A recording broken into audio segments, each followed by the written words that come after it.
नमस्कार साथियों, परीक्षान परिवार में आप सभी का स्वागत है। जैसा कि साथियों हम लोग क्या कर रहे हैं, केवीएस का प्रैक्टिस सेट देख रहे हैं। इसके पहले साथियों हम लोगों ने जितने भी केवीएस में प्रीवियस ईयर के जितने भी प्रश्न पत्र आए हुए थे सीडीपी शिक्षक शास्त्र में हम लोगों ने एक एक करके सबको देखा है। इसके बाद साथियों हम लोग क्या करें, केवीएस में जो प्रैक्टिस सेट जो अच्छे अच्छे प्रश्नों का कलेक्शन करके लाए साथियों उसको देख रहे हैं। इसके पहले साथियों हम लोगों ने कितना प्रश्न पत्र देखा है, कितने तो देखे साथियों 13 देख चुके, प्रैक्टिस सेट हम लोग देख चुके। आज अगला देखेंगे साथियों, क्योंकि जो परीक्षा तिथि वो अब तो सेंटर भी वो दिखाने लगा कि मतलब कहां पर हो रहा है, किस जगह हो रहा है, तो इसलिए क्या होगा हम लोगों को क्या है मेहनत दुगनी कर देनी चाहिए साथियों। तो चलिए देखते हैं, पहले उससे पहले पढ़ते हैं हमारा आज का थॉट क्या है। तो दिया साथियों, सब्र कर कोशिश कर संघर्ष कर, सब्र कर कोशिश कर संघर्ष कर, जब तक जीत ना मिले हार कर मत बैठ। ठीक है साथियों, तो चलिए हम लोग शुरुआत करते हैं, देखते हैं आज का हमारा पहला प्रश्न देखते हैं क्या दिया है। दिया साथियों, सफल समावेशन की बात करता है। सफल समावेशन को निम्नलिखित की आवश्यकता होती है सिवाय, मतलब सफल समावेशन को किसके सिवाय क्या होती है, आवश्यकता होती है। तो उसमें से किसके सिवाय, ऑप्शन ए दिया है क्षमता संवर्धन की, बी है संवेदनशील बनाना, सी है पृथक्करण, और डी है क्या अभिभावकों की भागीदारी। तो एक सफल समावेशन के लिए किस चीज की जरूरत होती है, के सिवाय मतलब पूछा है।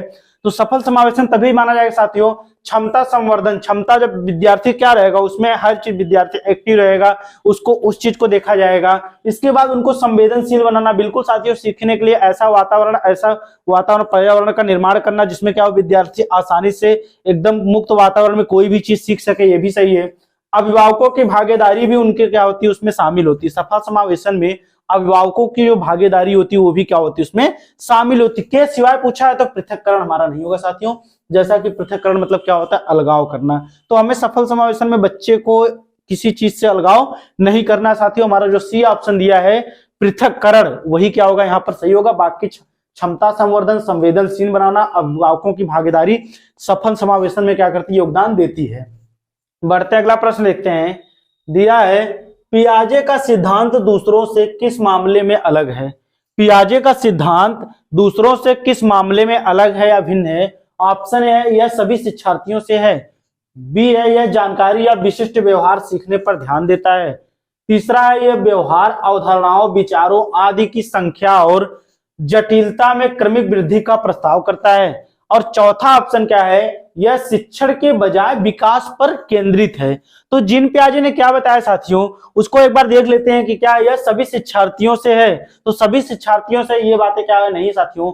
यह जानकारी या विशिष्ट व्यवहार सीखने पर ध्यान देता है, ये भी नहीं होगा आपका। यह व्यवहार अवधारणाओं विचार आदि की संख्या और जटिलता में क्रमिक वृद्धि का क्या करता है, प्रस्ताव करता है, ये भी नहीं होगा। दिया साथियों यह शिक्षण के बजाय क्या करता है, विकास पर बल देता है, विकास पर केंद्रित होता है। ऑप्शन डी जो दिया है वही क्या होगा, जिन पियाजे के द्वारा कहा गया है। तो उन्होंने क्या कहा है कि क्या पियाजे का सिद्धांत दूसरों के किस मामले भिन्न है, तो वो क्या मानते हैं यह शिक्षण के बजाय क्या होता है, बच्चे के विकास पर क्या होता है, केंद्रित होता है। जो उनका ध्यान होता है वो क्या होता है, विकास पर केंद्रित होता है। ऑप्शन डी हमारा जो दिया वही क्या होगा, सही होगा। अगला प्रश्न देखते हैं। मौजूदा योजनाओं में नई जानकारी जोड़ने को क्या कहते हैं। मौजूदा योजनाओं में नई जानकारी को जोड़ने को क्या कहते हैं। ऑप्शन ए दिया है आत्मसातकरण, ऑप्शन बी दिया है साम्य धारण, ऑप्शन सी दिया है संगठन, ऑप्शन डी दिया है समायोजन। तो साथियों मौजूदा ज्ञान में मतलब मौजूदा ज्ञान में नई जानकारी को जोड़ना, मौजूदा ज्ञान में नई जानकारी को जोड़ना अर्थात कहें कि क्या पूर्व ज्ञान में नए ज्ञान को जोड़ना क्या कहलाता है, क्या आत्मसातीकरण, क्या साम्य धारण, क्या संगठन, क्या समायोजन। तो साथियों क्या कहलाता है, वो आत्मसात करता है। ठीक है, आत्मसात का मतलब क्या होता है, वो कोई भी चीजों को ग्रहण करता है, याद करता है उसको।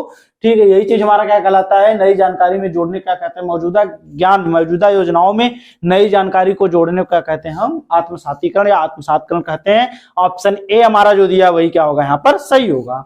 अगला प्रश्न देखते हैं। लॉरेंस कोहलबर्ग के अनुसार एक शिक्षक बच्चों में नैतिक मूल्यों को स्थापित कर सकता है।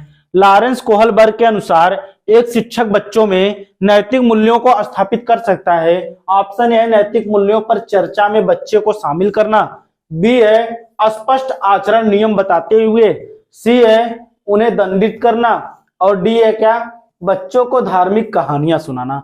तो लॉरेंस कोहलबर्ग ने क्या बताया साथियों, इन्होंने नैतिक विकास का क्या क्या सिद्धांत दिया है, और इन्होंने क्या बताया है कि बच्चों को धार्मिक कहानियां सुनाना, ये बात नहीं होगी साथियों इनके सिद्धांत में।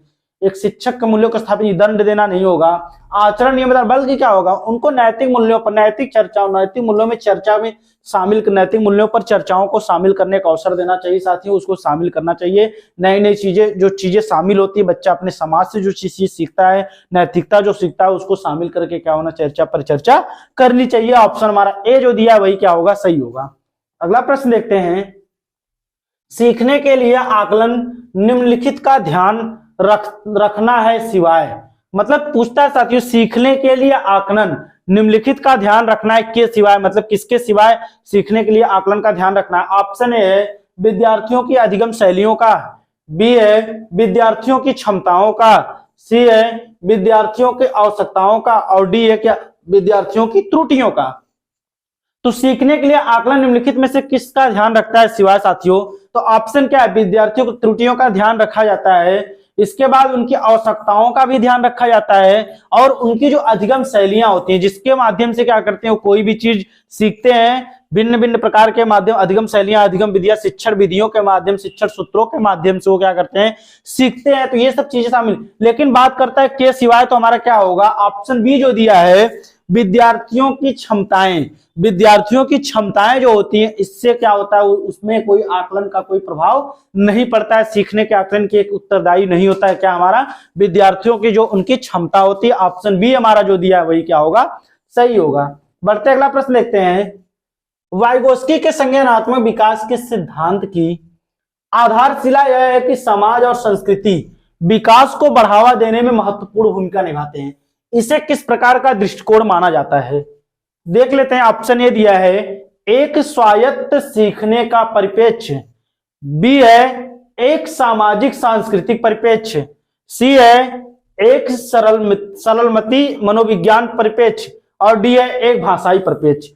तो बात किसकी करता है साथियों, तो वाइगोस्की ने, लेओ वाइगोस्की क्या है, उनका सिद्धांत ही है कि सामाजिक सांस्कृतिक विकास का सिद्धांत, बच्चा क्या करता है, अपने समाज में क्या करता है, अन्योन्य क्रिया करके कोई भी चीज क्या करता है, सीखता है। ये किसने कहा है, तो आपको लेओ वाइगोस्की ने कहा है। तो इनके क्या होगा, सामाजिक सांस्कृतिक परिप्रेक्ष्य में क्या होता है, इनके सिद्धांत को माना जाता है, रखा जाता है। ठीक है, हमारा जो बी ऑप्शन दिया है एक सामाजिक सांस्कृतिक परिप्रेक्ष्य, यही हमारा बी वाला जो दिया, यही क्या होगा यहाँ पर सही होगा।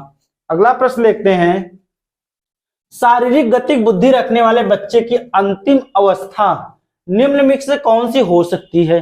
शारीरिक गतिक बुद्धि रखने वाले बच्चों की कौन सी अवस्था क्या हो सकती है, अंतिम अवस्था हो सकती है साथियों। तो उसको देख लेते हैं, हमारा ऑप्शन कौन कौन सी चीजें दिया। ऑप्शन पहला दिया है, क्या वह वाचक हो सकता है, क्या राजनीतिक नेता हो सकता है, क्या शल्य चिकित्सा हो सकता है, कि कवि हो सकता है। तो किसकी बात करता है, शारीरिक गतिक बुद्धि की बात करता है साथियों। तो ऐसे में क्या होता है, ना वो वाचक होते हैं, ना राजनीतिक होते, ना कवि, बल्कि उनके अंदर क्या पाई जाएगी, शल्य चिकित्सा पाई जाती है। ऑप्शन सी हमारा जो दिया है यही क्या होगा, सही होगा। ठीक है, उनके अगर अंतिम बच्चों की बुद्धि की अंतिम अवस्था बात करें गतिक की, तो इसमें क्या होगा, शारीरिक गतिक, तो शल्य चिकित्सा हमारा जो तीसरा ऑप्शन दिया है वही क्या होगा, सही होगा। अगला प्रश्न देखते हैं, दिया है जीवन स्पेस की संकल्पना दी गई थी, जीवन स्पेस की संकल्पना किसके द्वारा दी गई थी। ऑप्शन ए है बीएफ स्किनर द्वारा, बी है जेबी वाटसन द्वारा, सी है कर्ट लेविन द्वारा, और डी है क्या, एल थॉर्नडाइक के द्वारा।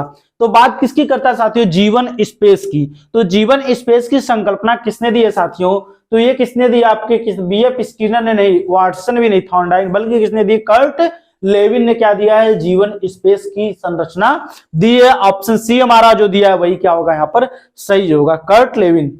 अगला प्रश्न देखते हैं, शिक्षा की द्विध्रुवी प्रक्रिया का विचार किसके द्वारा विकसित है। मतलब पूछा है द्विध्रुवी प्रक्रिया किसने दिया है, शिक्षा की द्विध्रुवी प्रक्रिया किसने दिया है। Option A Sir John Dewey, B है सर जॉन एडम, सी है सर इसाक न्यूटन, डी है सर रिचार्ड ब्रेंसन। तो शिक्षा क्या है, द्विध्रुवी प्रक्रिया है, किसने कहा है, तो जॉन एडम्स ने कहा है साथियों। हमारा जो बी ऑप्शन दिया है वही क्या होगा यहाँ पर सही होगा। ठीक है, कौन सा सही हो, शिक्षा की द्विध्रुवी प्रक्रिया की बात करें तो किसने कहा है, जॉन एडम्स ने। अगला प्रश्न देखते हैं, शिक्षा की त्रिध्रुवी प्रक्रिया किसके द्वारा चलाई गई है। अभी हम लोगों ने देखा द्विध्रुवी प्रक्रिया, तो आपके कौन थे, जॉन एडम्स। अब बात करता है शिक्षा की त्रिध्रुवी प्रक्रिया। ऑप्शन ए दिया है कार्लोट मैसन, बी है फ्रेडरिक फ्रोवेल, सी है जॉन डीवी और डी है मारिया मॉन्टेसरी। तो द्विध्रुवी प्रक्रिया अगर पूछेगा साथियों शिक्षा की द्विध्रुवी प्रक्रिया तो जॉन एडम्स, अगर शिक्षा की त्रिध्रुवी प्रक्रिया करता है तो जॉन डीवी। हमारा जो तीसरा ऑप्शन दिया यही क्या होगा यहाँ पर सही होगा, कौन, जॉन डीवी। बाकी आपके ऑप्शन सही नहीं है साथियों। जॉन डीवी ने क्या कहा, शिक्षा क्या है, त्रिध्रुवी प्रक्रिया है। अगला प्रश्न देखते हैं, डैश डैश डैश की अनुपस्थिति में कोई राष्ट्र प्रगति नहीं कर सकता है। मतलब पूछा साथियों कि किसकी अनुपस्थिति में कोई राष्ट्र क्या होता है, प्रगति नहीं कर सकता है। ऑप्शन ए दिया है सामाजिक प्रगति, बी है राजनैतिक प्रगति, सी है आर्थिक प्रगति, डी है तकनीकी प्रगति। तो किसके अनुपस्थिति में कोई राष्ट्र प्रगति नहीं कर सकता है, तो समाज के रूप में क्या होता है, प्रगति कर सकता है साथियों, राजनीतिक रूप से प्रगति, तकनीकी रूप से जो होती प्रगति, लेकिन आर्थिक प्रगति जो दिया इसके अनुसार समाज क्या होता है, कोई राष्ट्र प्रगति नहीं कर सकता, इसकी अनुपस्थिति में कोई राष्ट्र प्रगति नहीं कर सकता। ऑप्शन सी हमारा जो दिया वही क्या होगा, सही होगा। अगला प्रश्न देखते हैं, दिया है डैश डैश डैश एक महत्वपूर्ण प्रचलन है जो नई सदी में विश्व को गहराई से प्रभावित कर रहा है। क्या कौन सी एक महत्वपूर्ण प्रचलन है जो क्या करता है, नई सदी में विश्व को गहराई से प्रभावित करता है। ऑप्शन ए है औद्योगिकरण, बी है वैश्वीकरण, सी है शहरीकरण, डी है उपनिवेश। तो पूछता है कौन एक ऐसा जो एक महत्वपूर्ण प्रचलन है जो नई सदी में विश्व को गहराई से प्रभावित कर रहा है।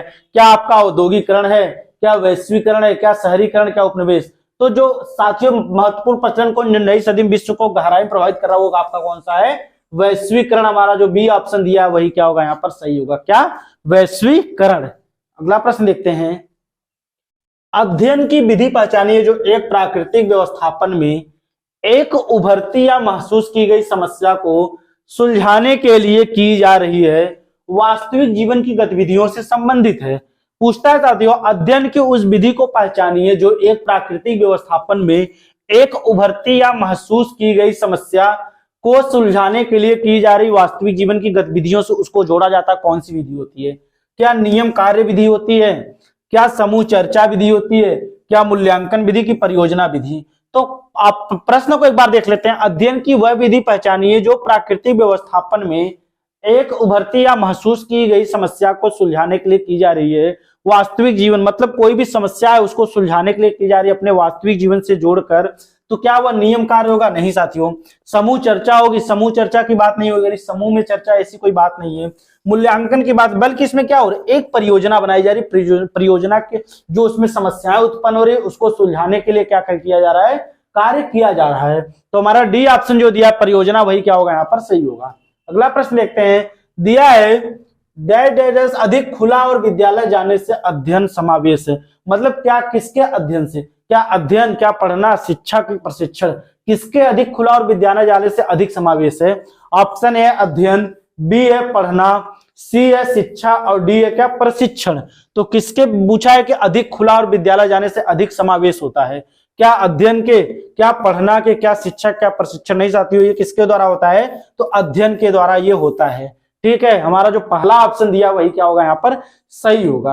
अगला प्रश्न देखते हैं, भाषा अध्ययन के अन्योन क्रिया का सिद्धांत अन्योन क्रिया सिद्धांत पर आधारित है। मतलब भाषा अध्ययन की अन्योन क्रिया किस सिद्धांत पर आधारित है। ऑप्शन ए दिया क्षमता आधारित भाषा अध्ययन, बी है संप्रेषणी भाषा अध्ययन, सी है सहकारी भाषा चयन और डी है क्या, संज्ञानात्मक भाषा अध्ययन। तो भाषा अध्ययन के अन्योन क्रिया सिद्धांत किस पर निर्भर करता है, किस पर आधारित है।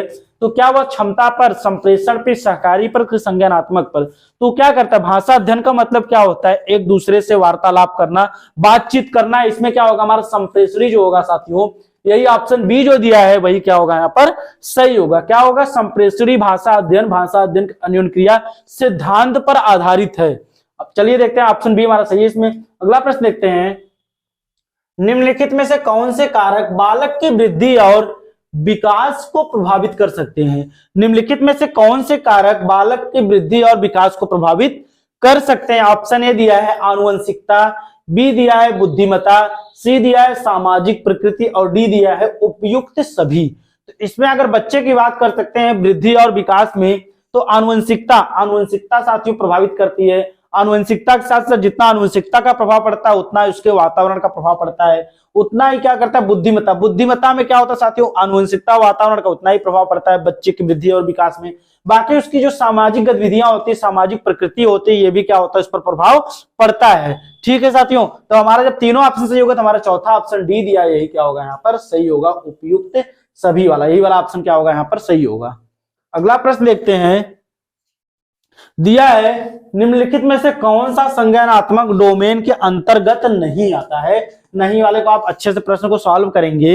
दिया है क्या, निम्नलिखित में से कौन संज्ञानात्मक डोमेन के अंतर्गत नहीं आता है। ऑप्शन ए दिया है ज्ञान, ऑप्शन बी दिया है मूल्यांकन, ऑप्शन सी दिया है समझ, ऑप्शन डी दिया है चिन्हित करना। तो पूछा है निम्नलिखित में से कौन सा संज्ञानात्मक डोमेन के अंतर्गत नहीं आता है।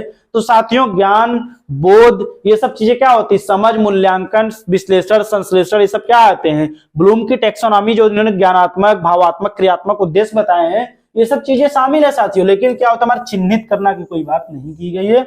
ऑप्शन डी हमारा जो होगा यही क्या होगा यहाँ पर सही होगा, क्या, चिन्हित करना। तो डी ऑप्शन सही। अगला प्रश्न देखते हैं, अपने स्वयं के वाक्यों द्वारा सीखे हुए को अभिव्यक्त करने में जहां बालक सक्षम है वहां चीजों के अर्थ ग्रहण करने की क्षमता है।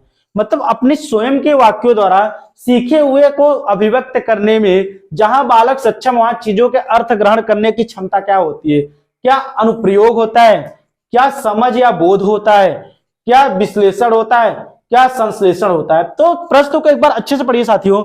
दिया है अपने स्वयं के वाक्यों द्वारा सीखे हुए को अभिव्यक्त करने में जहां बालक सक्षम, मतलब अपनी बातों को अभिव्यक्त करने में जहां बालक सक्षम है वह चीज के अर्थ ग्रहण, मतलब किसी चीज को समझ रहा है, बोध कर रहा है, इस चीज को क्या कहेंगे, क्या अनुप्रयोग, क्या समझ, क्या विश्लेषण, क्या।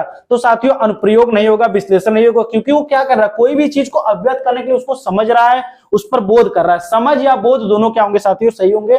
अगर समझना, बोध करना, ये सब चीजें एक ही चीज होती है साथियों। बी ऑप्शन जो दिया वही क्या होगा, सही होगा।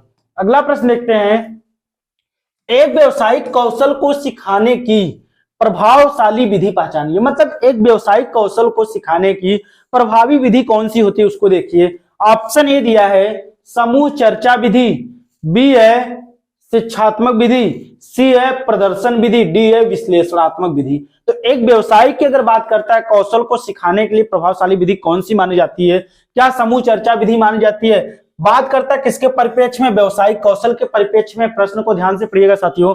समूह चर्चा विधि, शिक्षात्मक विधि, प्रदर्शन विधि, विश्लेषण। तो विश्लेषण विधि की कोई बात ही नहीं कर रहा है, ना ये बात कर रहा है शिक्षात्मक विधि, ना समूह चर्चा विधि, बल्कि किसकी बात करता है, प्रदर्शन विधि। अगर व्यवसायिक शिक्षा की बात कर रहा है, व्यवसायिक कौशल की बात कर रहा है, तो ऑप्शन सी हमारा जो दिया प्रदर्शन विधि वही क्या होगा यहाँ पर सही होगा।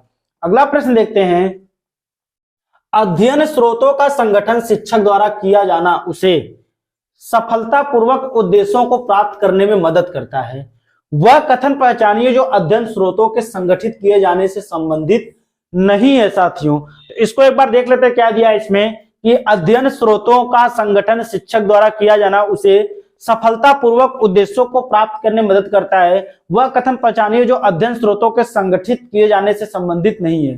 तो ऑप्शन पहला दिया अध्ययन का वातावरण उत्पन्न करना, बी है शिक्षण गतिविधियों का कार्यान्वयन, सी है अध्ययन स्रोतों का संगठन, डी है अध्ययन वस्तुओं का रूपांकन। तो पूछा है संगठित किए जाने वाले अध्ययन संबंधित नहीं है, अध्ययन का वातावरण उत्पन्न करना बिल्कुल सही है। अध्ययन स्रोतों का संगठन, आपका एक संगठन तैयार करना ये भी सही है। अध्ययन वस्तुओं का एक रूप तैयार करना, रूपांकन करना, उसके रूपों का अंकन करना ये भी सही है। पूछता है कौन सा नहीं है, तो इसमें शिक्षण गतिविधियों का कार्यान्वयन की कोई बात नहीं कर रहा है, कार्यान्वयन की कोई ये बात नहीं कर रहा है। हमारा जो बी ऑप्शन दिया वही क्या होगा यहाँ पर सही होगा। अगला प्रश्न देखते हैं, अनौपचारिक शिक्षा के संबंध में निम्नलिखित में से कौन सा कथन सत्य है। अनौपचारिक शिक्षा के संबंध में निम्नलिखित में से कौन सा कथन सत्य है साथियों। ऑप्शन ए दिया है इसका एक निश्चित लक्ष्य होता है, बी है इसमें एक संगठित संस्था शामिल होती है, सी है इसकी एक निश्चित शिक्षण विधि है, और डी है यह अचेतन अध्ययन उपलब्ध कराता है। तो अनौपचारिक शिक्षा के संबंध में निम्नलिखित में से कौन सा कथन सत्य की बात करता है साथियों। इसका एक निश्चित लक्ष्य होता है, अनौपचारिक शिक्षा का निश्चित लक्ष्य नहीं होता साथियों, उसको हम कहीं से भी ग्रहण कर सकते हैं। इसका एक संगठित संस्था बिल्कुल नहीं, शिक्षण विधि नहीं। यह क्या करती है, अचेतन अध्ययन, डी ऑप्शन जो दिया अचेतन अध्ययन उपलब्ध कराता है, यह क्या करती है, एक अचेतन अध्ययन उपलब्ध कराती है। तो हमारा कौन सा ऑप्शन सही होगा, ऑप्शन डी जो दिया है वही सही होगा। अगला प्रश्न देखते हैं, एक प्रक्रिया जिसमें बच्चों का ज्ञान, चरित्र और व्यवहार ढलता है और आकार लेता है।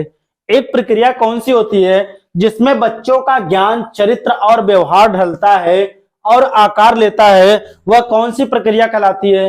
क्या शिक्षा कहलाती है, क्या प्रशिक्षण कहलाती है, क्या अध्ययन कहलाती है, विकास कहलाती है? ध्यान से क्वेश्चन को पढ़िएगा साथियों। पूछा है एक प्रक्रिया जिसमें बच्चों का ज्ञान, चरित्र और व्यवहार ढलता है। बहुत याद करिए महात्मा गांधी की परिभाषा जो उन्होंने कही है, थोड़ा सा उसमें सोचिए उसके बारे में, इस चीज को तब करिएगा। जिसमें बच्चों का ज्ञान, चरित्र और व्यवहार ढलता है वह कौन सा आकार लेता है? तो किसके परिप्रेक्ष्य में उन्होंने परिभाषा दिया है? क्या शिक्षा, क्या प्रशिक्षण, क्या अध्ययन, क्या विकास? तो इसमें विकास की कोई बात ही नहीं कर रहा है, कहता है ज्ञान, चरित्र और व्यवहार। तो अध्ययन की बात नहीं है, प्रशिक्षण। तो ये ऑप्शन पहला ही हमारा क्या होगा, ये शिक्षा जो ऑप्शन दिया है वही क्या होगा यहाँ पर सही होगा। पहला ऑप्शन जो दिया वही क्या होगा, सही होगा। अगला प्रश्न देखते हैं, 2 से 8 वर्ष की आयु समूह के बच्चे के लिए विकास के पैटर्न में प्रेरक, सामाजिक, भावात्मक, संज्ञानात्मक और शामिल हैं। क्या शामिल है साथियों? देखते हैं, 2 से 8 वर्ष की आयु के समूह के बच्चों के लिए विकास के पैटर्न में प्रेरक, सामाजिक, भावात्मक, संज्ञानात्मक और शामिल है। क्या चीज शामिल? ऑप्शन ए दिया है अनुकूल कौशल, बी दिया है संप्रेषण कौशल और सी दिया है भाषाई कौशल, डी दिया है क्या, लेखन कौशल। तो लेखन कौशल की कोई बात नहीं करता, भाषाई कौशल नहीं होगा, अनुकूलन की बात नहीं साथियों, ये हमारे संप्रेषण से जुड़ा होता है। किससे जुड़ा होता है? पैटर्न में प्रेरक, सामाजिक, भावात्मक, संज्ञानात्मक, ये सब चीजें किससे सही साथियों? तो हमारा जो बी ऑप्शन दिया है वही क्या होगा यहाँ पर सही होगा, क्या, संप्रेषण कौशल। अगला प्रश्न देखते हैं, दिया डैश डैश डैश ऊंचाई और आकार के संदर्भ में मापने योग्य एक परिवर्तन है।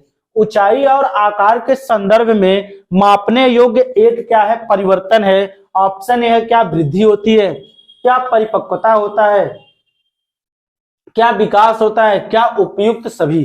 तो साथियों इसमें क्या होगा, अगर बात करें ऊंचाई और आकार के संदर्भ में केवल मापने योग्य एक बात करता है तो क्या वृद्धि होगी, क्या परिपक्वता, क्या विकास, क्या उपयुक्त सभी? तो साथियों इसमें क्या होगा, ऊंचाई और आकार के संदर्भ में मापने योग्य की बात करता है, परिपक्वता नहीं होता साथियों, वो मेच्योरिटी होती है, विकास भी नहीं होगा, उपयुक्त सभी बातें नहीं होगी। ऑप्शन पहला ही हमारा जो दिया हुआ क्या होगा, वृद्धि। ऊंचाई और आकार के संदर्भ मापने योग्य की बात करता है तो ये क्या करता है, वृद्धि के रूप में माना जाएगा। हमारा पहला ऑप्शन जो दिया वही क्या होगा, सही होगा। अगला प्रश्न बढ़ते देखते हैं, अध्ययन की प्रक्रिया जहां तक संभव हो आनंददायक होनी चाहिए और श्रम साधन नहीं होनी चाहिए। ये किसके शब्द हैं? पूछा है कि अध्ययन की प्रक्रिया जहां तक संभव हो आनंददायक होनी चाहिए और श्रम साध्य नहीं होनी चाहिए। यह किसका कथन है? ऑप्शन ए महात्मा गांधी का, बी है रविन्द्रनाथ टैगोर का, सी है सर अरविंदो का, डी है डॉक्टर एपीजे अब्दुल कलाम का। तो अध्ययन की प्रक्रिया क्या होनी चाहिए, आनंददायक होनी चाहिए। ये क्या होनी चाहिए, श्रम में साधन नहीं होनी चाहिए। किसने कहा है? तो इसको देख लेते हैं साथियों, क्या महात्मा गांधी ने, क्या रविन्द्रनाथ टैगोर ने, कि सर अरविंदो ने, कि डॉक्टर एपीजे अब्दुल कलाम ने? तो इसको किसने कहा साथियों, रविन्द्रनाथ टैगोर ने। हमारा जो बी ऑप्शन दिया वही क्या होगा यहाँ पर सही होगा, रविन्द्रनाथ टैगोर ने। अगला प्रश्न देखते हैं, वह कारक पहचाने जो अध्ययन में विद्यार्थी की कठिनाई को प्रभावित नहीं करती है। वह कारक पहचानिए जो अध्ययन में विद्यार्थी की कठिनाई को प्रभावित नहीं करती है। ऑप्शन ए दिया है बौद्धिक कारक, ऑप्शन बी है सामाजिक कारक, ऑप्शन सी है आर्थिक कारक, ऑप्शन डी उपयुक्त में से कोई नहीं। तो पहचाने जो अध्ययन में क्या करती है, विद्यार्थियों को कठिनाई में प्रभावित नहीं करती है। उपयुक्त में से सामाजिक कारक ये सब प्रभावित करते हैं, लेकिन आर्थिक कारक क्या होता है, प्रभावित नहीं करता। हमारा सी ऑप्शन जो दिया वही क्या होगा यहाँ पर सही होगा। अगला प्रश्न देखते हैं, पर्यावरण विज्ञान के एक समाज बनाने में एक अस्थायी निवेश के रूप में वर्णित कर सकते हैं। पर्यावरण विज्ञान के एक समाज बनाने में एक अस्थायी निवेश के रूप में वर्णित कर सकते हैं। ऑप्शन ए दिया परिवर्तनशील को, बी है सकारात्मक को, सी है धारणी को, डी है ए और सी दोनों को। तो पर्यावरण विज्ञान के एक समाज बनाने में एक अस्थायी निवेश के रूप में वर्णित कर सकते हैं। तो किसको कर सकते, परिवर्तनशील को, सकारात्मक या धारणी दोनों को। तो डी ऑप्शन जो दिया है ए और सी, यही क्या होगा साथियों सही होगा, ए और सी दोनों। अगला प्रश्न देखते हैं, शिक्षक और अभिभावकों की भूमिका इन संवेदनशील अवधियों के प्रति जागरूक होने और बालक को उन वस्तुओं पर ध्यान केंद्रित करने का पूर्ण अवसर देने का माहौल बनाने की जिनमें वो रुचि लेता है। बालक अपने चारों ओर के वातावरण सीखता है। ये किसके शब्द है, मतलब ये किसने कहा है? क्या फ्रेडरिक फ्रॉवेल ने कहा है, क्या मौर्य मॉन्टेसरी ने कहा है, क्या जॉन डीवी ने कहा है, कि रुडोल्फ स्टेनर ने कहा है? तो ये जो कहा है साथियों फेमस कोटेशन किसकी है? सर जॉन डीवी की।